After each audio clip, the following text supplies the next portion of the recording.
जय श्री कृष्ण। कथा प्रारंभ होत है, सुनहु वीर हनुमान, आसन अपना आइए तेज पुंज बलवान। ओम श्री परमात्मने नमः।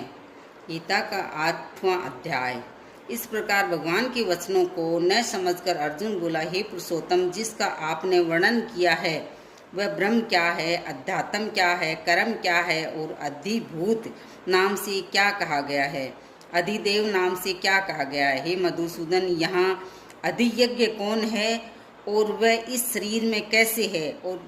युक्त चित्त वाले पुरुषों द्वारा अंत समय में आप किस प्रकार जानने में आते हो। इस प्रकार अर्जुन के प्रश्न करने पर श्री कृष्ण भगवान बोले, हे अर्जुन, परम अक्षर अर्थात जिसका कभी नाश नहीं हो, ऐसा सच्चिदानंद घन परमात्मा तो ब्रह्म है और अपना स्वरूप अर्थात जीवात्मा अध्यात्म नाम से कहा जाता है, तथा भूतों के भाव को उत्पन्न करने वाला शास्त्र विहित यज्ञ, दान और होम आदि के निमित्त जो द्रव्यादिकों का त्याग है वह कर्म नाम से कहा गया है। उत्पत्ति विनाश धर्म वाले सब पदार्थ अधिभूत हैं और हिरण्यमय पुरुष अधिदेव है। और देहधारियों में श्रेष्ठ अर्जुन, इस शरीर में जो वासुदेव ही विष्णु रूप से अधियज्ञ हूँ, और जो पुरुष अंत काल में मेरे को ही स्मरण करता हुआ शरीर को त्याग कर जाता है वह मेरे साक्षात स्वरूप को प्राप्त होता है। इसमें कुछ भी संशय नहीं है, कारण कि हे कुंती पुत्र अर्जुन, ये मनुष्य अंत काल में जिस भी भाव को स्मरण करता हुआ शरीर को त्यागता है उसको ही प्राप्त होता है, परंतु सदा उसी ही भाव को चिंतन करता हुआ, क्योंकि सदा जिस भाव का चिंतन करता है अंतकाल में भी प्राय उसी का स्मरण होता है। इसलिए हे अर्जुन, तू सब समय में निरंतर मेरा स्मरण कर और युद्ध भी कर। इस प्रकार मेरे में अर्पण किए हुए मन बुद्धि से युक्त हुआ निसंदेह मेरे को ही प्राप्त होगा। हे पार्थ, ये नियम है कि परमेश्वर के ध्यान के अभ्यास रूप योग से युक्त अन्य तरफ न जाने वाले चित्त से निरंतर चिंतन करता हुआ पुरुष परम प्रकाश रूप दिव्य पुरुष को अर्थात परमेश्वर को ही प्राप्त होता है। इसमें जो पुरुष स्वर्गीय अन्यादि सबके नियता सूक्ष्म से भी अति सूक्ष्म सबके धारण पोषण करने वाले अचिंतित स्वरूप सूर्य के सदस्य नित्य चेतन प्रकाश रूप अविद्या से अति परे शुद्ध सच्चिदानंद घन परमात्मा को स्मरण करता है, वह भक्ति युक्त पुरुष अंत काल में भी योग बल से भ्रुकुटी के मध्य में प्राण को अच्छी प्रकार स्थापन करके फिर निश्चल मन से स्मरण करता हुआ उस दिव्य स्वरूप परम पुरुष परमात्मा को ही प्राप्त होता है। अर्जुन, वेद के जानने वाले विद्वान जिस सच्चिदानंद घन रूप परम पद को ओंकार नाम से कहते हैं और आसक्ति रहित यत्नशील महात्मा जन जिसमें प्रवेश करते हैं तथा जिस परम पद को चाहने वाले ब्रह्मचर्य का आचरण करते हैं, उस परम पद को तेरे लिए संक्षेप में कहूँगा। हे अर्जुन, सब इंद्रियों के द्वारों को रोककर अर्थात इंद्रियों को विषयों से हटाकर तथा मन को हृदय में स्थिर करके और अपने प्राण को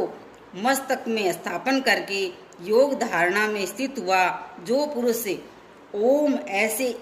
इस एक अक्षर रूप ब्रह्म को उच्चारण करता हुआ और उसके अर्थ स्वरूप मेरे को चिंतन करता हुआ शरीर को त्याग कर जाता है, वह पुरुष परम गति को प्राप्त होता है। हे अर्जुन, जो पुरुष मेरे में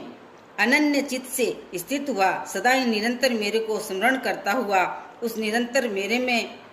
युक्त हुए योगी के लिए मैं सुलभ हूँ अर्थात सहज ही प्राप्त हो जाता हूँ। वे परम सिद्धि को प्राप्त हुए महात्मा जन मेरे को प्राप्त होकर दुख के स्थान रूप क्षण भंगुर पुनर्जन्म को नहीं प्राप्त होते हैं, क्योंकि हे अर्जुन, ब्रह्मलोक से लेकर सब लोक पुनरावर्ती स्वभाव वाले अर्थात जिनको प्राप्त होकर पीछा संसार में आना पड़े ऐसे हैं, परंतु हे कुंती पुत्र, मेरे को प्राप्त होकर उसका पुनर्जन्म नहीं होता है, क्योंकि मैं कालातीत हूँ और ये सब ब्रह्मादिकों के लोक काल करके अवधि वाले होने से अनित्य है। हे अर्जुन, ब्रह्म का जो एक दिन है उसको 1000 चौकड़ी युग तक अवधि वाला, और रात्रि को भी 1000 चौकड़ी युग तक अवधि वाला, जो पुरुष तत्व से जानते हैं अर्थात काल करके अवधि वाला होने से ब्रह्मलोक को भी अनित्य जानते हैं, वे योगी जन काल के तत्व को जानने वाले हैं। इसलिए वे ये भी जानते हैं कि संपूर्ण दृश्य मात्र भूतगण ब्रह्मा के दिन के प्रवेश काल में अव्यक्त से अर्थात ब्रह्मा के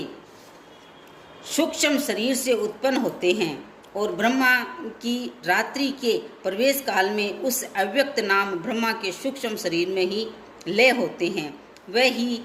यह भूत समुदाय उत्पन्न होकर प्रकृति के वश में हुआ रात्रि के प्रवेश काल में लय होता है और दिन के प्रवेश काल में फिर उत्पन्न होता है। हे अर्जुन, इस प्रकार ब्रह्मा के 100 वर्ष पूर्ण होने से अपने लोक सहित ब्रह्मा भी शांत हो जाता है, परंतु उस अव्यक्त से भी अति पूरे परे दूसरा अर्थात विलक्षण जो सनातन अव्यक्त भाव है, वह सच्चिदानंद घन पूर्ण ब्रह्म परमात्मा सब भूतों के नष्ट होने पर भी नहीं नष्ट होता है। जो वह अव्यक्त अक्षर ऐसे कहा गया है, उस ही अक्षर नामक अव्यक्त भाव को परम गति कहते हैं, तथा जिस सनातन अव्यक्त भाव को प्राप्त होकर मनुष्य पीछे नहीं आते हैं, वह मेरा परम धाम है। और हे पार्थ, जिस परमात्मा के अंतर्गत सर्वभूत है और जिस सच्चिदानंद घन परमात्मा से यह सब जगत परिपूर्ण है, वह सनातन अव्यक्त परम पुरुष अनन्य भक्ति से प्राप्त होने योग्य है। और हे अर्जुन, जिस काल में शरीर त्याग कर गए हुए योगी जन पीछा ने आने वाली गति को और पीछा आने वाली गति को भी प्राप्त होते हैं, उस काल को अर्थात मार्ग को कहूँगा। उन 2 प्रकार के मार्गों से जिस मार्ग में ज्योतिर्मय अग्नि अभिमानी देवता है और दिन का अभिमानी देवता है तथा शुक्ल पक्ष का अभिमानी देवता है और उत्तरायण के 6 महीनों का अभिमानी देवता है, उस मार्ग में रहकर मरकर गए हुए ब्रह्मवेता अर्थात परमेश्वर की उपासना से परमेश्वर को प्रोक्त से जानने वाले योगी जन उपरोक्त देवताओं द्वारा क्रम से ले गए हैं हुए ब्रह्म को प्राप्त होते हैं। जिस मार्ग में धूमाभिमानी देवता है और रात्रि अभिमानी देवता है तथा कृष्ण पक्ष का अभिमानी देवता है और दक्षिणायन के 6 महीनों का अभिमानी देवता है, उस मार्ग में मरकर गया हुआ सकाम कर्म योगी उपरोक्त देवताओं द्वारा क्रम से ले गया चंद्रमा की ज्योतिष को प्राप्त होकर स्वर्ग में अपने शुभ कर्मों का फल भोगकर पीछा आता है। क्योंकि जगत के ये 2 प्रकार के शुक्ल और कृष्ण अर्थात देवयान और पितृयान मार्ग सनातन माने गए हैं। इनमें एक के द्वारा गया हुआ पीछा ने आने वाली परम गति को प्राप्त होता है और दूसरे द्वारा गया हुआ पीछा आता है अर्थात जन्म मृत्यु को प्राप्त होता है। हे पार्थ, इस प्रकार इन दोनों मार्गों को तत्व से जानता हुआ कोई भी योगी मोहित नहीं होता है, अर्थात फिर वह निष्काम भाव से ही साधन करता है, कामनाओं में नहीं फंसता। इस कारण हे अर्जुन, तू सब काल में समत्व बुद्धि रूप योग से युक्त हो अर्थात निरंतर मेरी प्राप्ति के लिए साधन करने वाला हो। क्योंकि योगी पुरुष इस रहस्य को तत्व से जानकर वेदों के पढ़ने में तथा यज्ञ तप और दानादिकों के करने में जो पुण्य फल कहा है, उस सब को निसंदेह उल्लंघन कर जाता है और सनातन परम पद को प्राप्त होता है। इति श्रीमद् भगवत गीता रूपी उपनिषद एवं ब्रह्म विद्या तथा योग शास्त्र विषय श्री कृष्ण और अर्जुन के संवाद में अक्षर ब्रह्म योग नामक 8वां अध्याय। गीता का अध्याय हमेशा सुनना चाहिए, ये बहुत सनातन धर्म का मुख्य है। कथा विसर्जन होत है, सुनो वीर हनुमान, आसन अपना जाइयो तेज पुंज बलवान।